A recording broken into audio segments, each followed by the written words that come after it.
Muy buenas tardes y bienvenidos de nuevo una vez más a la playlist de El destino no se elige.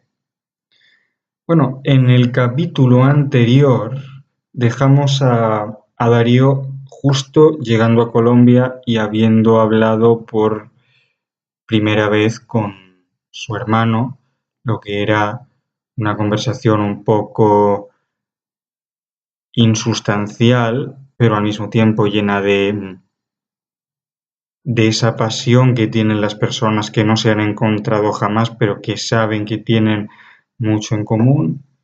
Y nos quedamos con la intriga de que Darío iba a ir a Brasil a ver a la tribu de su padre y de su abuela, a enterarse de su pasado antes de viajar a Colombia.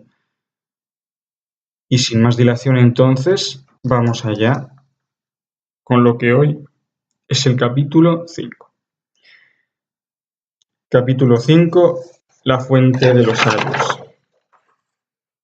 La canoa viró a estribor y embocó la corriente del río Amazonas, después de haberse desviado horas atrás por un pequeño meandro para evitar los barcos de recreo o pesca de los exploradores blancos que se atrevían a adentrarse en ese territorio sagrado para los indios.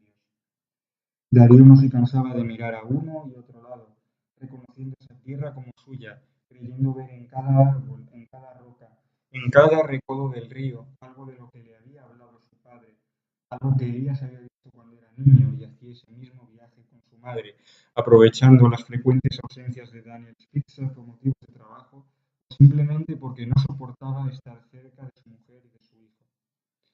Hasta le había parecido, cuando se subió a la canoa en el muelle principal del puerto pesquero, donde le había dicho su padre que lo esperaría, ver que era su propio padre el que se subía a ese barco, acompañado por una mujer de pelo blanco y tez del color de la teca fresca. En ese sentido, estaba viajando al interior más profundo de las raíces de su padre, las suyas propias. Desde que había llegado el día anterior al aeropuerto de Leticia, todo había sido nuevo para él.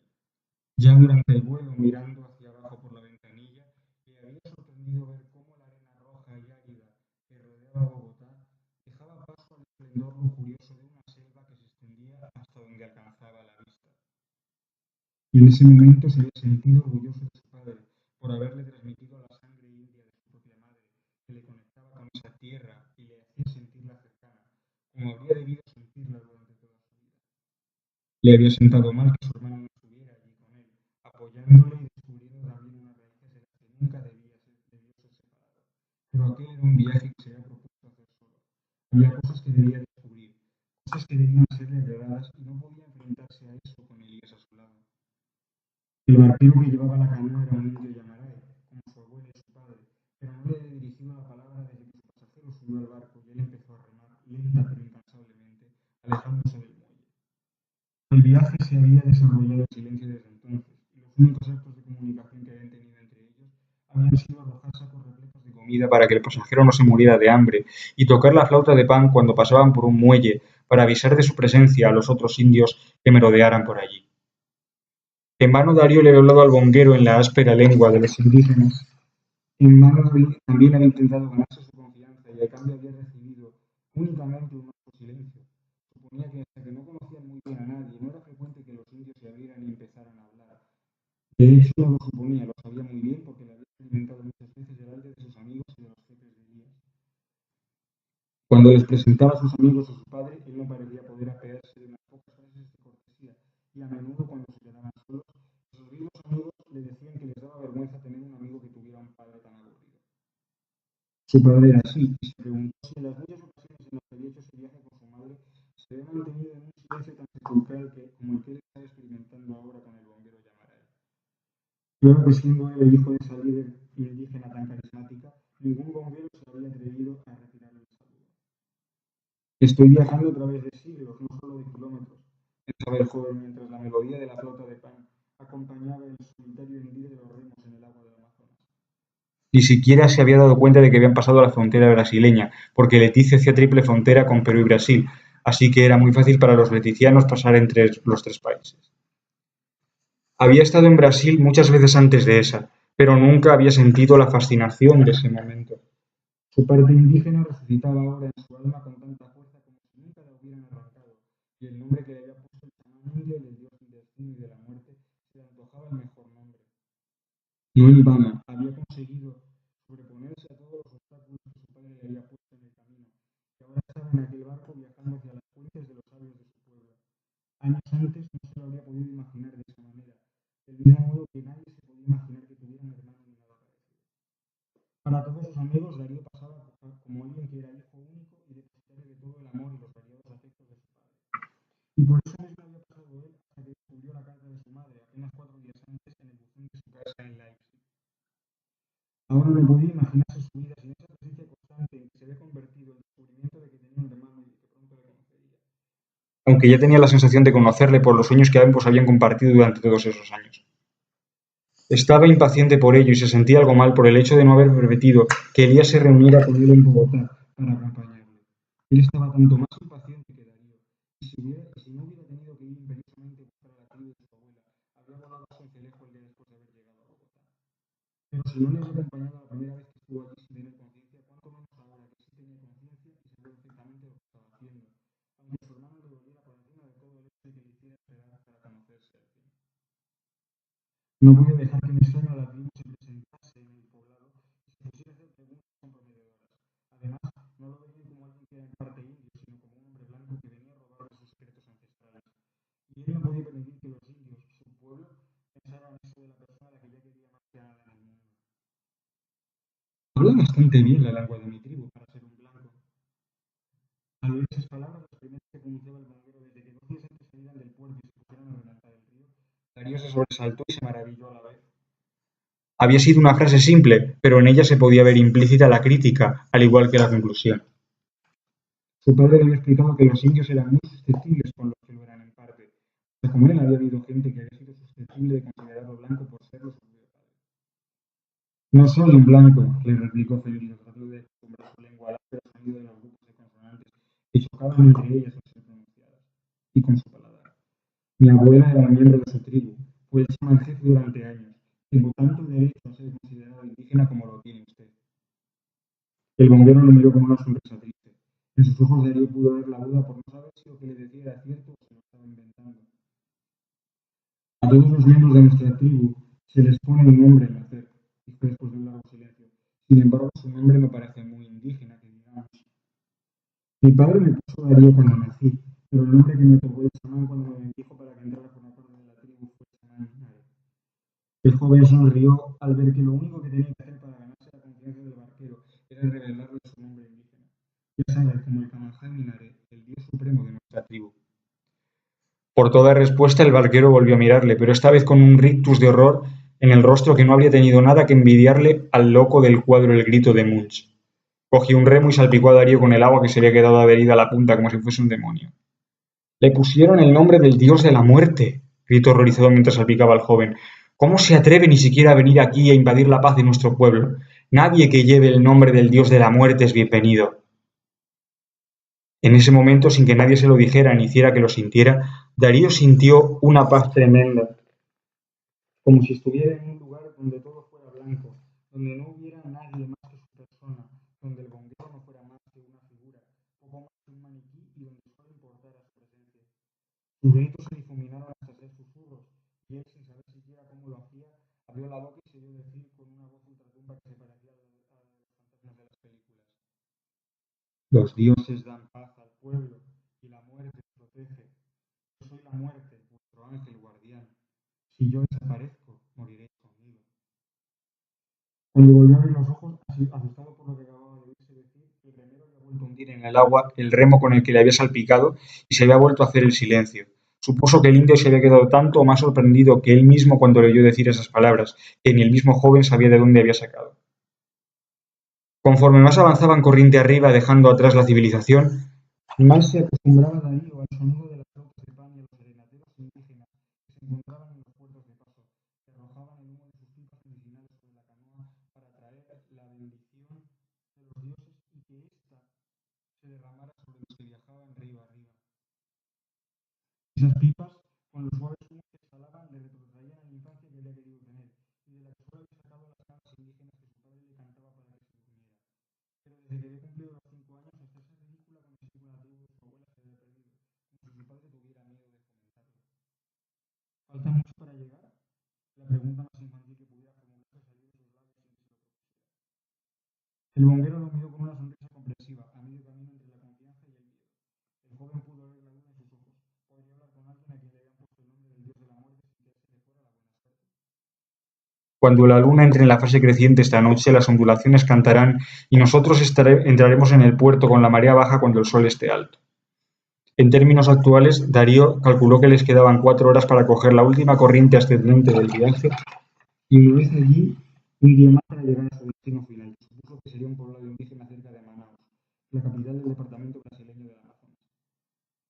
No llevaba un mapa, pero a lo largo de 5 días sin dejar de remar ya estarían muy al norte de Leticia, subiendo por la corriente del río. Calculó que podían estar a la altura de Manacapuru, poco más de 1000 kilómetros de su punto de partida. Habían recorrido una distancia de 1000 kilómetros en 4 días. Sonriendo por las paradojas del tiempo, Darío se recostó en el banco que le servía de lecho en la canoa y se dispuso a esperar mientras el sol se ponía en el horizonte. La música de las flautas de pan, las palmas, los gritos salvajes de los niños, alegres al ver volver la canoa después de su largo viaje río abajo, y el entrechocar de los tambores despertaron al joven mientras la canoa amarraba en un pequeño puerto al amparo de la oscuridad, y 2 hombres fornidos y musculosos desplegaban la pasarela para ayudarle a bajar a tierra. En un principio Darío no recordó dónde estaba. Al abrir los ojos y ver la luna alta en el cielo y el canto de las cigarras colándose en sus oídos, pensó que todo había sido un sueño, que seguía en Leipzig llevando su anodina vida de estudiante y que en cualquier momento sonaría el despertador llamándolo a levantarse para ir a la universidad.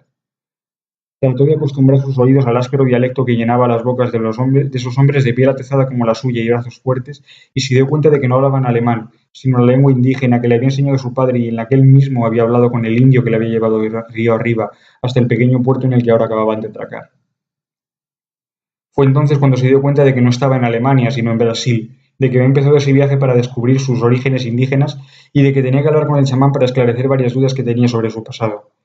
Todavía no podía creerse que una endeble canoa de madera hubiera sido capaz de subir tan rápido por un río crecido y cuyo caudal se había visto aumentado por las recientes lluvias, aprovechando las corrientes y los vientos favorables. Decidió confiar en que fuera un milagro, él que como católico había creído siempre que ese tipo de cosas eran posibles.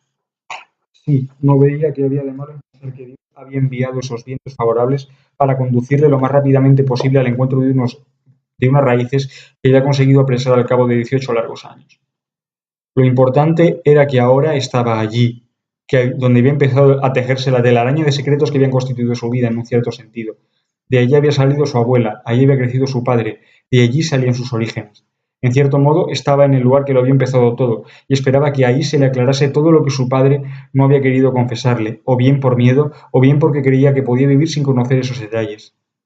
Sobre todo porque yo tenía un cambio que debería notar para hacerlo cambiar en su partida de bautismo, allá en la iglesia de San Marcos, en Lima, donde tenía intención de ir después de reunirse con su hermano en Sincelejo.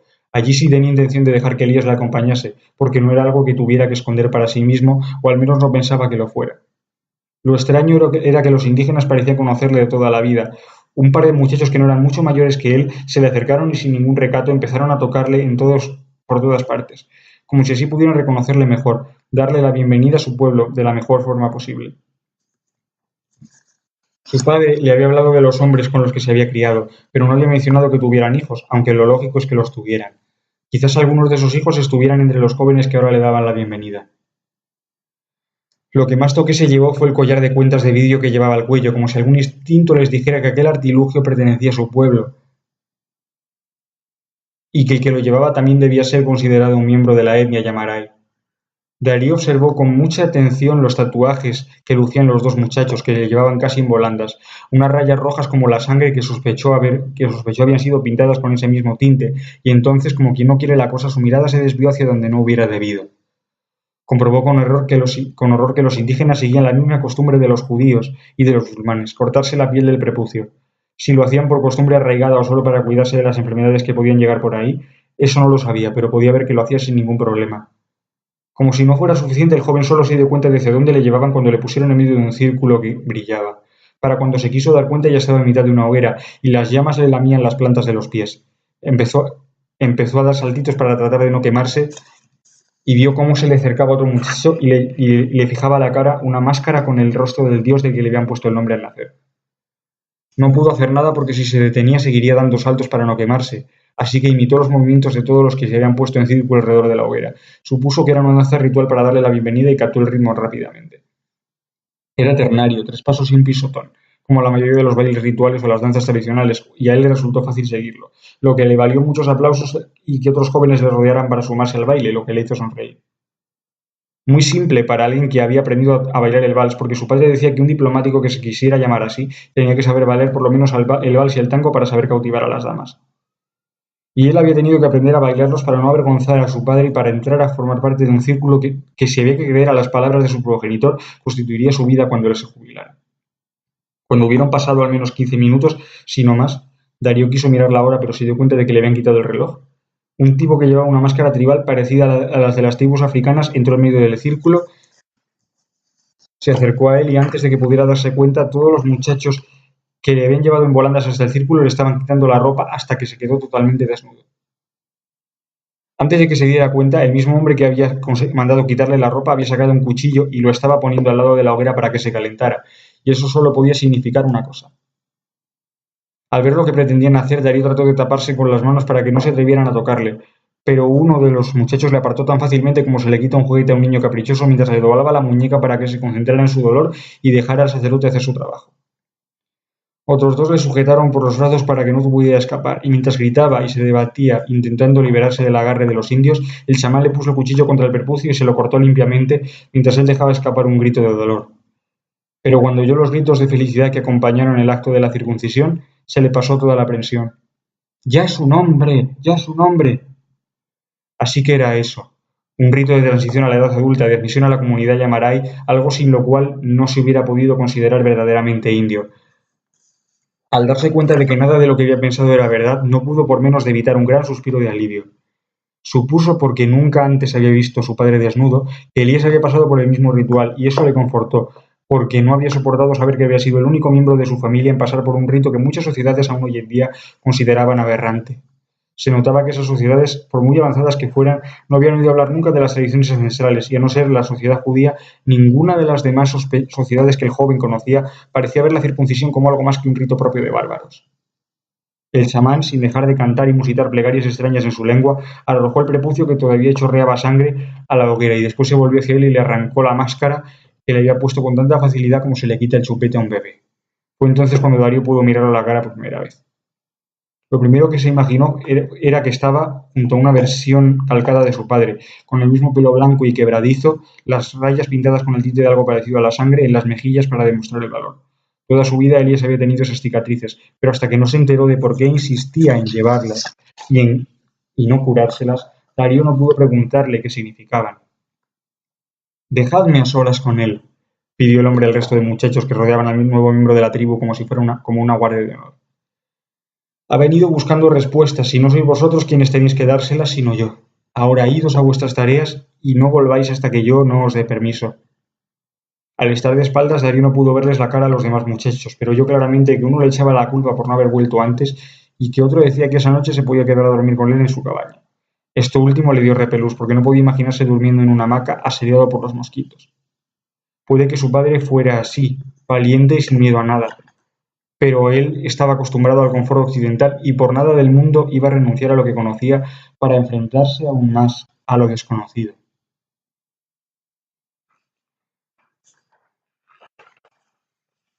Bueno, muchas gracias por haber prestado atención a este vídeo y espero que os haya gustado.